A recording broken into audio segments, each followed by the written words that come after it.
Qurbonligim tolibi ilm uchun. Siz bir dona qurbon hissangizni ehson qilasiz. Biz esa uni qanchadan qancha toliba ilmlarga yetkazamiz. Talabalar, qorilar, yosh olimlar doimo haqqingizda duodadirlar. Siz yuborasiz, ular esa jimgina duo qiladilar. Ya Robbim, ushbu ehson egasini mag'firat aylagin, jannating bilan mukofotlagin, farzandlarini qori qilgin.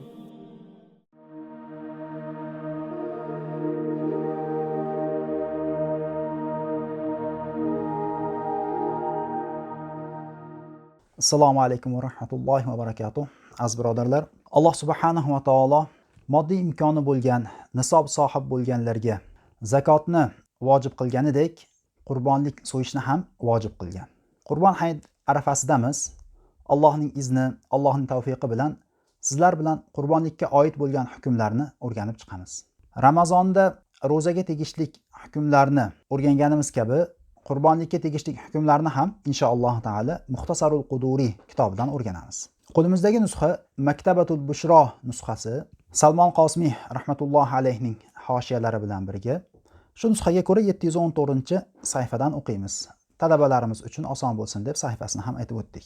Kitabul Udhiyati qurbonlik kitobi. E'tibor bergan bo'lsangiz, u yerda ikki xil qilib o'qidim. Ikkalasi ham joiz.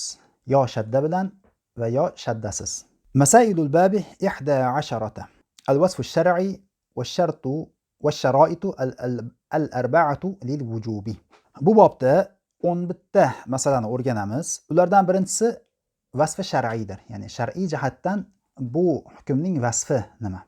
Al-udhiyatu wajibatun ala kulli muslimin ala kulli hurrin muslimin muqimin musirin fi yawmil adha. Qurbonlik hayiti kunida boy bo'lgan, muqim bo'lgan, musulmon bo'lgan, hur bo'lgan har bir kishi uchun vojibdir.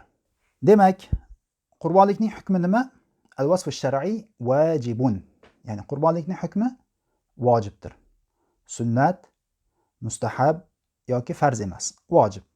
Va 4 ta sharti bor. Birinchi sharti musulmon hur bo'lsin, qulga vojib emas.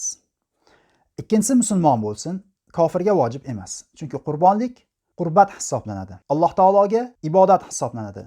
Musulmon bo'lmagan inson ibodatga ahil emasdir. Uchinchisi muqim bo'lsin, musofirga vojib emas. To'rtinchisi musir, ya'ni moddiy imkoni bo'lgan, nisob sohib bo'lgan inson bo'lsin. Nisobga bafurja to'xtalamiz inshaalloh.